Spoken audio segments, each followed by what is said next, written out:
Friends, welcome to our YouTube channel your BSc guide. आज के इस वीडियो में हम बीएससी थर्ड सेमेस्टर के केमिस्ट्री के जो यूनिट 1 है पढ़ रहे हैं हम लोग, केमिकल काइनेटिक्स। उसका क्लास 3 होने वाला है। ठीक, बुक का नाम है chemical dynamics and coordination chemistry. BSc third semester का केमिस्ट्री का मैंने सिलेबस करा दिया है, मोस्ट इम्पॉर्टेंट यूनिट बता दिए हैं, चैप्टर्स बता दिए हैं और टॉपिक्स भी बता दिए हैं, जिसे पढ़कर आप लोग एग्ज़ाम में अच्छा स्कोर करेंगे। मैंने चैप्टर पढ़ाने से पहले ही आप लोगों को मोस्ट इम्पॉर्टेंट यूनिट पढ़ा दिया है, ताकि आप लोगों को पता चल सके कि इस यूनिट से ज़्यादा क्वेश्चन बनते हैं, और वही यूनिट को मैं आप लोगों को सबसे पहले कवर भी करा रही हूँ। ठीक, तो जो यूनिट 1 हम लोग की पढ़ा रहे थे मैं आप लोगों को, वो है केमिकल काइनेटिक्स। इसका क्लास 1 और क्लास 2 ऑलरेडी कंप्लीट हो गया है। काफ़ी इम्पॉर्टेंट क्लास थी। अगर आपने नहीं अटेंड किया है तो सबसे पहले उसे अटेंड कर लीजिएगा, क्योंकि उसमें बेसिक से मैंने स्टार्ट किया है और सेकेंड लेक्चर भी काफ़ी ज़्यादा इम्पॉर्टेंट है। ठीक, तो ये सब चीज़ आपको कहाँ मिलेगी? आप मेरे चैनल पे जाएंगे, थर्ड सेमेस्टर केमिस्ट्री की प्लेलिस्ट बनी हुई है, आपको वहाँ पर मिल जाएगी। अगर आप मैथ्स और फिज़िक्स भी पढ़ना चाहते हैं तो उसकी भी आप लोगों को प्लेलिस्ट मिल जाएगी। सब कुछ मेरे चैनल पे अवेलेबल है, आप बस देख लीजिएगा।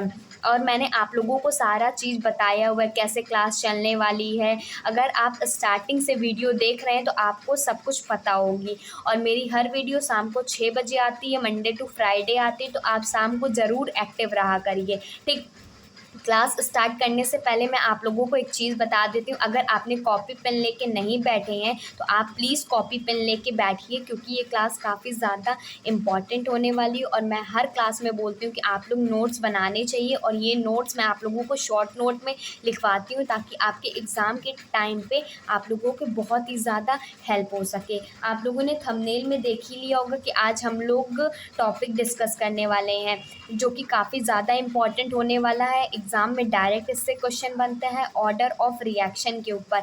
ये शॉर्ट में और कभी कभी लॉन्ग में भी ये क्वेश्चन बन जाता है कि रिएक्शन दे दिया जाए तो उसका ऑर्डर निकालना रहता है। ठीक, तो स्टार्ट करते हैं।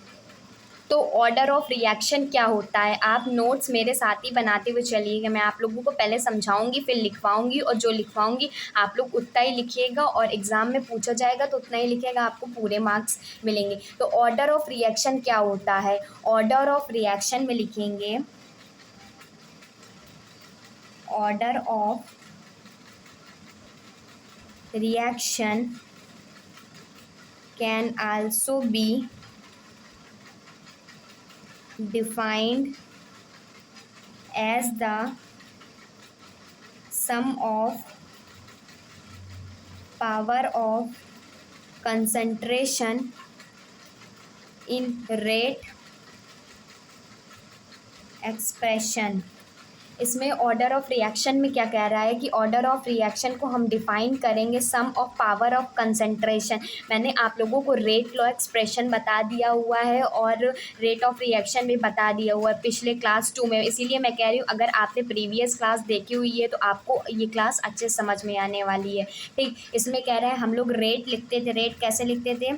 Rate is equal to rate constant, और ए की पावर में एन और बी की पावर में एन। ये सब चीज़ मैं आप लोगों को बता चुकी हूँ। ठीक, कोई रिएक्शन हो रहा है ए से ए प्लस बी से सी में, ये रिएक्शन हो रहा है। ठीक, तो इसका हम लोग रेट ऐसे लिखते हैं। तो अब इसका ऑर्डर कैसे निकालेंगे? ऑर्डर कैसे निकालेंगे, ये मान लीजिए एक्स हो गया, एन एन बताया था मैंने, उसको वाई मान लीजिए। तो जो हम लोग ऑर्डर निकालेंगे, पहले रिएक्शन दी रहेगी, रिएक्शन का रेट लिखेंगे। रेट लिखना मैंने आप लोगों को अच्छे से बताया हुआ है। तो रिएक्शन दी रहेगी, रिएक्शन का रेट लिखेंगे, और रेट के बाद यहाँ पर ऑर्डर निकालेंगे। तो ऑर्डर क्या हो जाएगी? जो इसकी पावर में होगी, कंसंट्रेशन की पावर का है ना, sum of power of concentration. Concentration की पावर एक्स है, सम कह रहा है प्लस, और वाई, एक्स प्लस वाई जो हो जाएगा, ये ऑर्डर ऑफ रिएक्शन हो जाएगा। काफ़ी ज़्यादा इम्पॉर्टेंट है। एक चीज़ मैं आप लोगों को और बता देती हूँ कि अगर हमारे पास कोई भी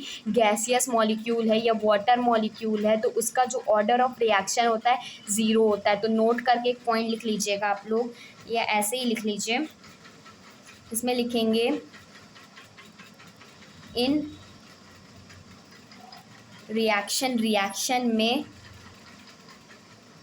gaseous molecule and water molecule, कोई भी गैस का मॉलिक्यूल होगा या वाटर का मॉलिक्यूल होगा तो उसकी जो क्या कहते हैं ऑर्डर होता है उसका ज़ीरो होता है। तो in reaction gaseous molecule and water molecule have order zero, उसका ऑर्डर जो होता है ज़ीरो होता है। इसको एग्जांपल के थ्रू मैं आप लोगों को समझाती हूँ। तो इसमें एग्जांपल डालेंगे।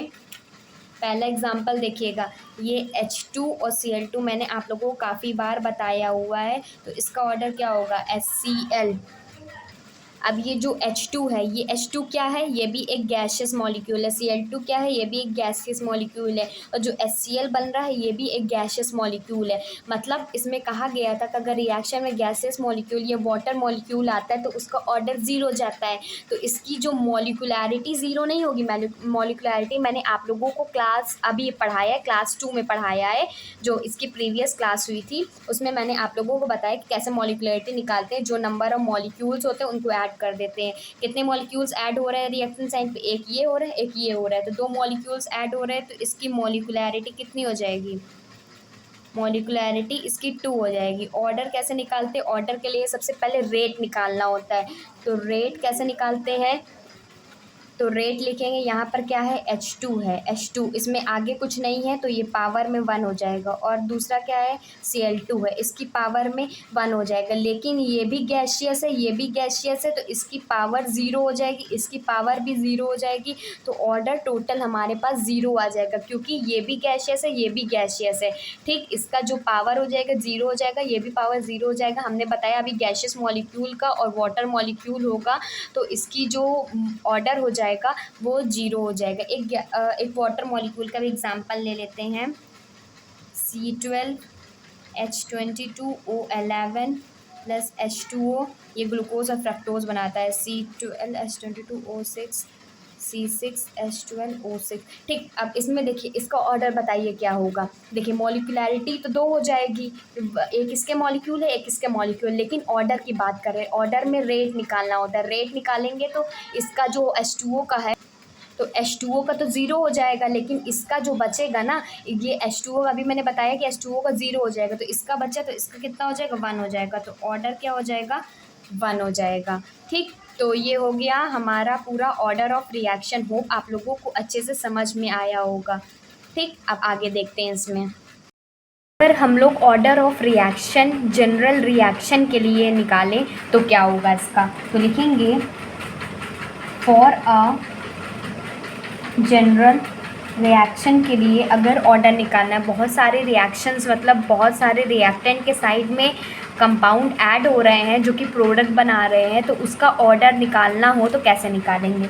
मान लो यहाँ पर दिया हुआ है N1A plus N2B N3C N4D, ये मिलकर प्रोडक्ट बना रहा है। ठीक, तो इसका ऑर्डर कैसे निकालेंगे, सबसे पहले इसका रेट निकालेंगे फिर ऑर्डर निकालेंगे। तो रेट क्या हो जाएगा, रेट इज़ इक्वल टू के ए कंपाउंड, उसकी जो पावर होगी, मान लो X हो गई पावर, B कंपाउंड फिर उसकी पावर हो गई मान लो Y हो गई, और C इसकी Z हो गई, और D इसकी A हो गई। तो इसके लिए ऑर्डर क्या निकालेंगे, ऑर्डर मतलब इसके जो पावर होगा पावर का सम ही ऑर्डर होता है। तो X plus Y plus Z plus A।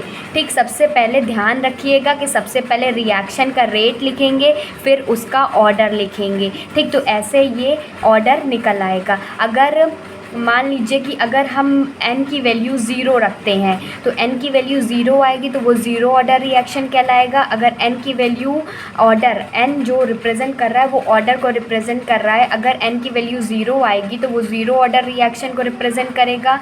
n की वैल्यू 1 आएगी तो फर्स्ट ऑर्डर रिएक्शन होगा, सेकेंड आएगी तो सेकेंड ऑर्डर रिएक्शन होगा। तो इसको भी लिख लीजिए, फिर मैं आप लोगों को इसी वीडियो में ज़ीरो ऑर्डर रिएक्शन भी कराने वाली हूँ। तो लिखिए, if n is equal to 0 is called zero order reaction. If n is equal to 1 is called first order reaction. if n is equal to 2 is called second order reaction. ठीक, इतना आप लोगों को समझ में आ गया होगा। ठीक, मैंने आप लोगों को सबसे पहले ऑर्डर ऑफ रिएक्शन सब कुछ अच्छे से पढ़ा दिया हुआ है, ये देख लीजिए। फिर उसके बाद जनरल रिएक्शन के लिए मैंने आपको समझा दिया, zero order reaction, first order reaction और सेकंड ऑर्डर रिएक्शन। एन क्या है, एन की वैल्यू जब बता दिया है इसको मैंने। फिर अब देखिए, अब कभी कभी एग्ज़ाम में पूछ लिया करता है मॉलिकुलैरिटी और ऑर्डर के बीच का डिफरेंस बताना होता है, तो इसको भी मैं आप लोगों को यही में करा देती हूँ। तो एक साइड लिखेंगे मॉलिकुलैरिटी और एक साइड लिखेंगे ऑर्डर। तो हेडिंग भी डाल सकते हैं यहाँ पर,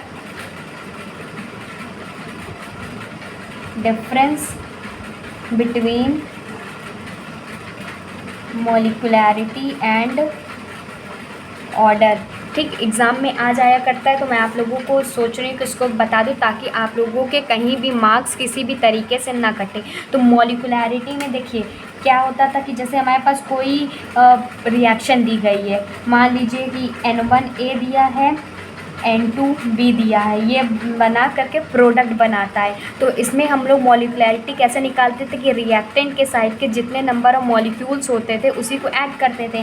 तो इसकी मॉलिकुलैरिटी कैसे निकालते थे, मतलब N1 प्लस N2 कर देते थे, तो इसकी मॉलिकुलैरिटी निकल आती थी। तो पहला पॉइंट हो गया। और ऑर्डर में कैसे निकालते थे, मान लीजिए हमारे पास दिया है N1A N2B प्रोडक्ट बना रहे थे, इसकी मॉलिकुलैरिटी कैसे निकालते थे, इसका पहले रेट निकालते थे। रेट निकालेंगे K, A की पावर में X, B की पावर में Y, जो उसकी पावर रहेगी, और पावर को ही ऑर्डर लिखते थे, पावर को ऐड कर देंगे तो ऑर्डर मिल जाएगा। तो पहला पॉइंट ये हो गया कि मॉलिकुलैरिटी कैसे निकालते हैं, ऑर्डर कैसे निकालते हैं।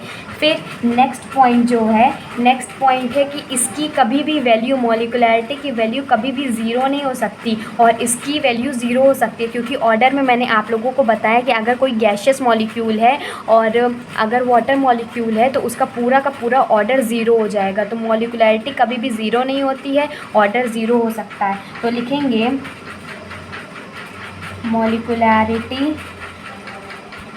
कांट बी ज़ीरो, और दूसरा पॉइंट है ऑर्डर कैन बी ज़ीरो। मॉलिकुलैरिटी कभी भी ज़ीरो नहीं हो सकती, ऑर्डर ज़ीरो हो सकता है। ठीक, और जो मॉलिकुलैरिटी है जो निकाला गया है ये एक थ्योरेटिकल वैल्यू है, और जो ऑर्डर है वो एक एक्सपेरिमेंट किया जा रहा है तब जा कर के उसका रेट निकलता है, तब जा कर के उसका ऑर्डर निकलता है। तो मॉलिकुलैरिटी क्या है, एक थ्योरेटिकल वैल्यू है, और ऑर्डर क्या है, एक एक्सपेरिमेंटल वैल्यू है। तो थर्ड पॉइंट लिखेंगे मॉलिकुलैरिटी is theoretical value.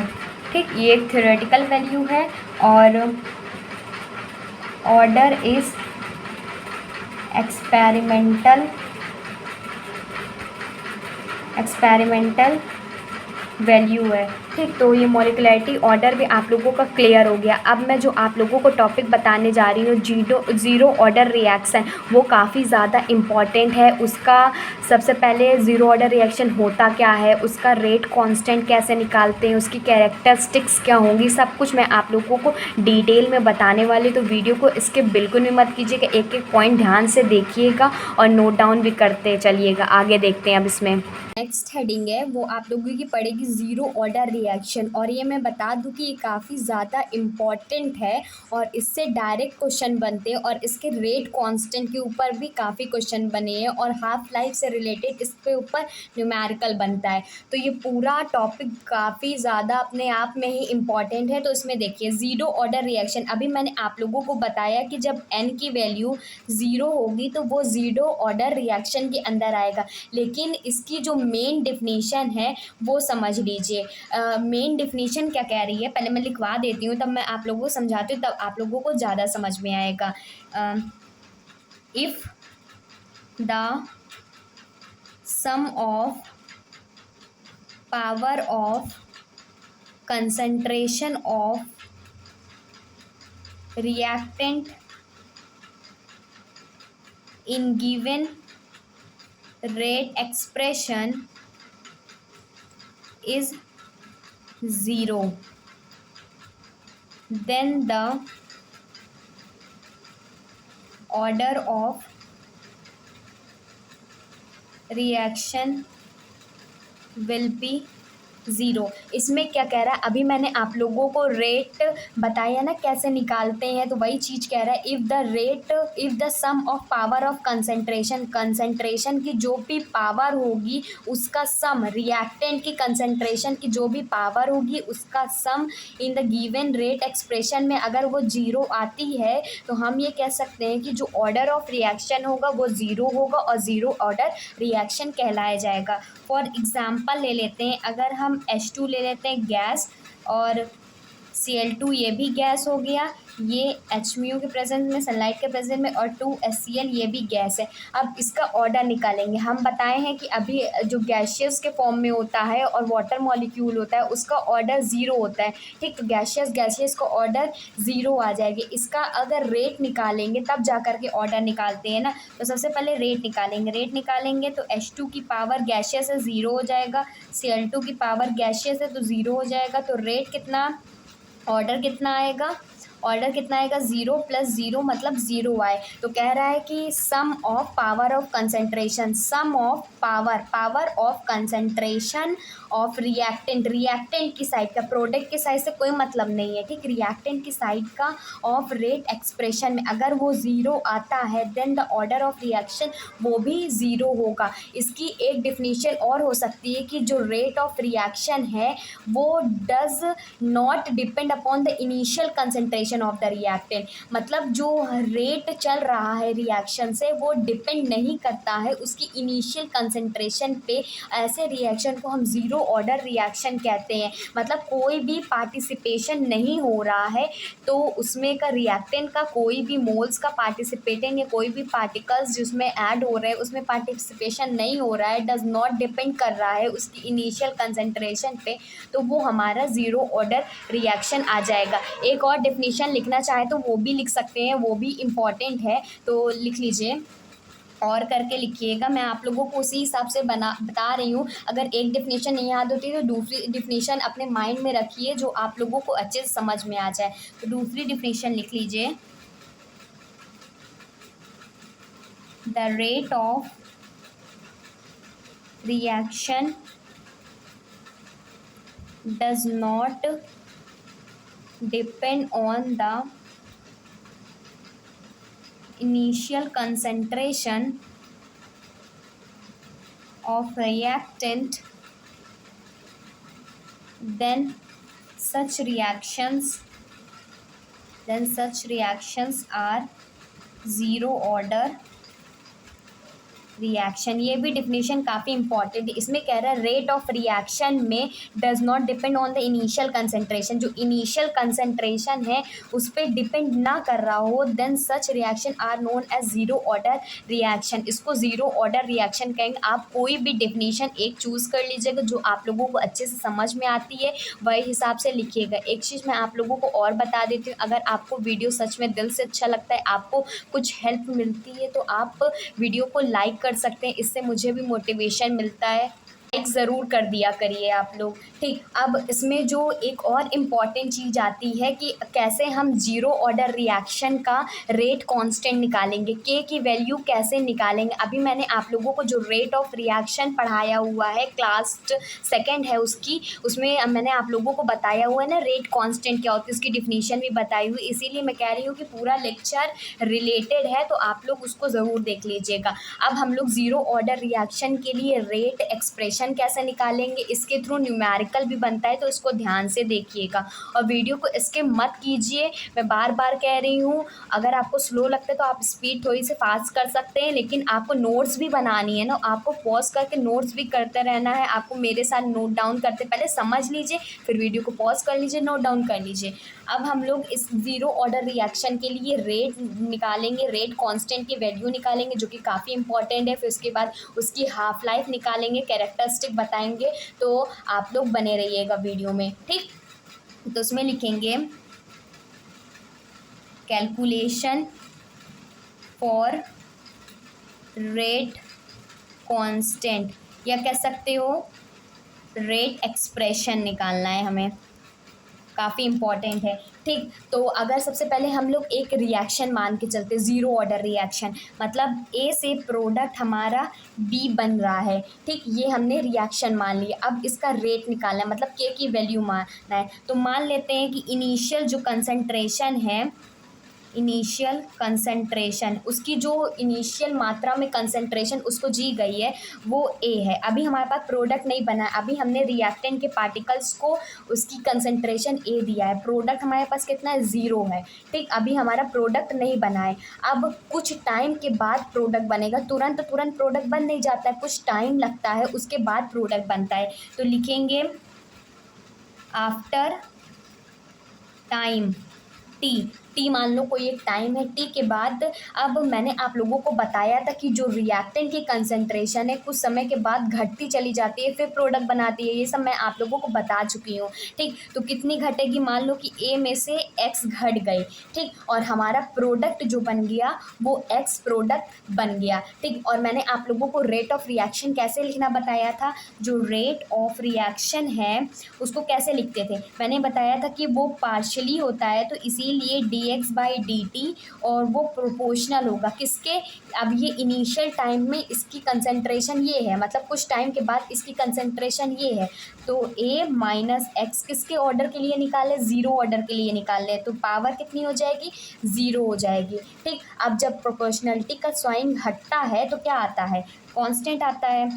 dx/dt is equal to के, एक कांस्टेंट आता है। ठीक, इसकी वैल्यू ज़ीरो है, तो a माइनस एक्स की पावर ज़ीरो हो जाएगा। अब ये के क्या है, अभी मैंने आप लोगों को बताया है ना पिछली क्लास में कि के क्या होता है, के होता है रेट कांस्टेंट। अब यही कि हमें वैल्यू निकालना है ज़ीरो ऑर्डर रिएक्शन के लिए, इतना काफ़ी ज़्यादा इंपॉर्टेंट है। इसके लिए पहले रेट एक्सप्रेशन लिखेंगे कि ए से प्रोडक्ट बी बन रहा है, पहले इनिशियल कंसंट्रेशन ए थी और प्रोडक्ट हमारा ज़ीरो बना था, फिर कुछ टाइम के बाद इसकी कंसंट्रेशन डिक्रीज़ हुई, कितनी डिक्रीज़ हुई, ए माइनस एक्स डिक्रीज़ हुई और प्रोडक्ट हमारा एक्स बना। फिर उसके लिए रेट ऑफ रिएक्शन लिखेंगे कि dx/dt जो प्रपोर्शनल होगा ए माइनस एक्स की, और ज़ीरो ऑर्डर के लिए निकाल रहे हैं तो हमारी पावर में कितनी हो जाएगी, ज़ीरो हो जाएगी। ठीक, प्रोपोर्शनैलिटी का साइन हटेगा तो कांस्टेंट आएगा, कांस्टेंट क्या आएगा, के आएगा, जिसे हम रेट कांस्टेंट कहते हैं। अब हमें इसको मान के चलना है, ये एक इक्वेशन है। ठीक, इतना रखा है हमारे पास। अब इससे हम लोग के की वैल्यू निकालेंगे, तो नेक्स्ट पेज में देखते हैं इसको।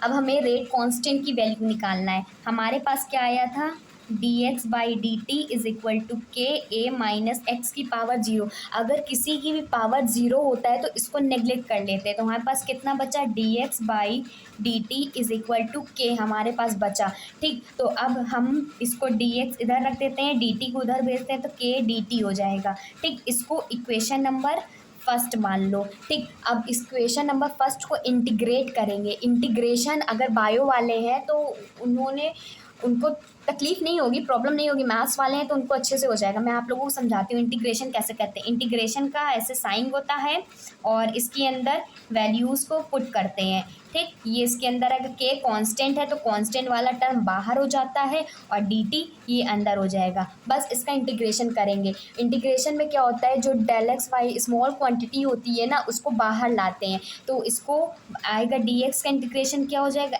x हो जाएगा, और k कांस्टेंट है, और dt का क्या हो जाएगा, t हो जाएगा, और एक i ऐड हो जाएगा। i क्या होता है, ये इंटीग्रेशन कांस्टेंट होता है। जब हम लोग इंटीग्रेशन करते हैं तो कोई ना कोई कांस्टेंट उसके साथ आता है, तो i क्या है हमारा, इंटीग्रेशन कांस्टेंट लिख लीजिए। आप नोट्स बनाते हुए चलिएगा, हर एक चीज़ को मैं आप लोगों को डिटेल में बता रही हूँ ताकि आप लोगों को अच्छे से समझ में आ जाए। ठीक, तो ये इक्वेशन मान लीजिए, ये इक्वेशन नंबर सेकेंड है।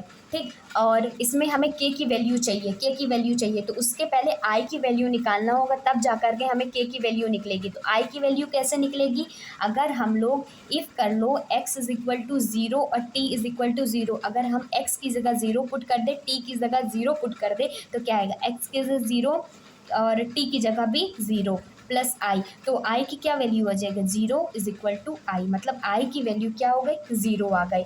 अब इस आई की वैल्यू को इक्वेशन नंबर 2 में पुट कर देंगे, तो इसको मान लो 3 इक्वेशन मान लो, put equation 3 in equation number second, 3 वाली वैल्यू को इसमें पुट कर दिया, सेकंड इक्वेशन पुट दिया। आप लोगों को समझ में आ रहा होगा ना। अगर आप लोगों को एक बार में नहीं समझ में आता है तो आप वीडियो को रिपीट करके भी देख सकते हैं। मैं बहुत ही धीमे धीमे अच्छे से समझा रही हूँ ताकि आप लोगों को अच्छे से समझ में आ जाए। आप वीडियो को ज़्यादा स्पीड में मत करके देखिएगा, क्योंकि अगर बेसिक कॉन्सेप्ट ही नहीं क्लियर होंगे आप लोगों के तो आप लोग क्या करेंगे एग्ज़ाम में। ठीक, अब हमने देखिए, हमें यहाँ से के की वैल्यू चाहिए थी, इसीलिए हमको आई की वैल्यू निकालनी पड़ी, क्योंकि आई की वैल्यू नहीं पता चलेगी तो हम के की वैल्यू कैसे निकाल लेंगे। एक्स की वैल्यू पता चल गई, टी की वैल्यू पुट कर देंगे और आई की वैल्यू पुट कर देंगे। तो आई की वैल्यू चाहिए थी, इसीलिए हमने एक्स को 0 मान लिया और टी को भी 0 मान लिया, तो यहाँ से आई की वैल्यू निकल आई। अब आई की वैल्यू को i इज़ इक्वल टू 0 को इक्वेशन नंबर 2 में पुट कर देंगे तो हमारे पास इक्वेशन बन जाएगी x इज़ इक्वल टू के टी प्लस 0। ठीक, तो x की वैल्यू क्या आ जाएगी, ये x एज इट इज़, ये t मल्टीप्लाई में है तो इधर आएगा डिवाइड में हो जाएगा, इज़ इक्वल टू के।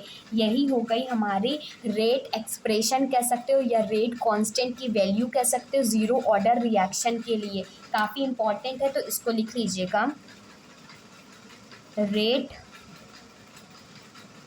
एक्सप्रेशन।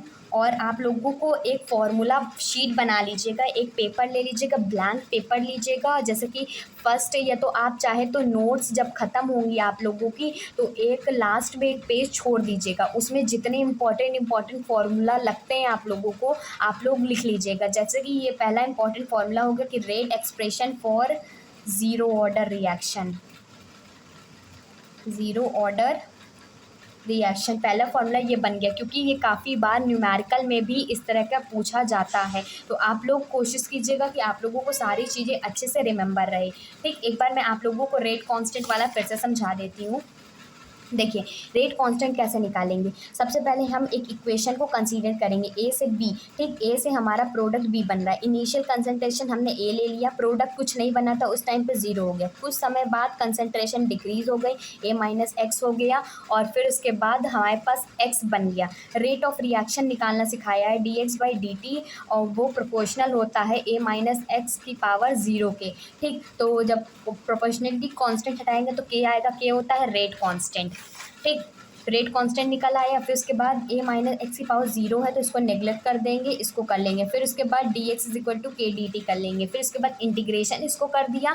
अब फिर इसके बाद हमें के की वैल्यू निकालनी थी तो हमें आई की वैल्यू निकालनी होगी। आई की वैल्यू निकालने के लिए एक्स की power 0, X is equal to 0 और टी इज इक्वल टू 0 कर देंगे, K is equal to T is equal to 0 कर देंगे। फिर उसके बाद आई की वैल्यू निकल जाएगी तो इक्वेशन नंबर 3 को इक्वेशन नंबर सेकंड में पुट कर देंगे। फिर पुट करने के बाद हमारे पास ये इक्वेशन आ जाएगी और जो K is equal to X by T है वो rate expression for zero order reaction के लिए ये है। और ये काफ़ी ज़्यादा इंपॉर्टेंट है, इसको एक फार्मूला शीट में या फार्मूला नोट्स के लास्ट में आप लोग ज़रूर याद रखिएगा।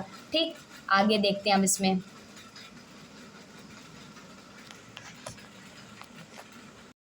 अब जो नेक्स्ट हेडिंग है वो है half life period. Half life period क्या होता है, पहले डिफिनीशन समझ लीजिए। The half life period of a reaction is the time in which the half of the original reactant decompose. Half life period किसी भी रिएक्शन का वो होता है कि कितने टाइम में जो रिएक्शन हो रही है उसका आधा पार्ट ओरिजिनल जो रिएक्टेंट है कितना वो डिकम्पोज हुए, मतलब आधे रास्ते में कितना टाइम होगा कि रिएक्टेंट का आधा पार्ट डिकम्पोज होगा, उसी को हाफ लाइफ पीरियड कहते हैं। टाइम टी हाफ मतलब टाइम का आधा। ठीक, एक्स क्या होता है, कंसंट्रेशन। तो जब हाफ लाइफ पीरियड में कंसंट्रेशन भी हाफ हो जाती, ए लेते हैं हमेशा तो ए बाई 2 हो जाएगा। सिंस वी नो डैट, हम ये जानते हैं कि K is equal to X by T होता है फॉर ज़ीरो ऑर्डर रिएक्शन के लिए, अभी मैंने आप लोगों को बताया। तो टी और एक्स की वैल्यू पुट कर देंगे। टी की वैल्यू क्या कर देंगे, टी हाफ कर देंगे, एक्स की वैल्यू ए बाई 2 कर देंगे। तो के इज़ इक्वल टू एक्स की जगह पे ए बाई 2 और टी की जगह पे टी हाफ, तो टी हाफ आ जाएगा ए बाई 2 के। ये क्या होता है, half life period of zero order reaction.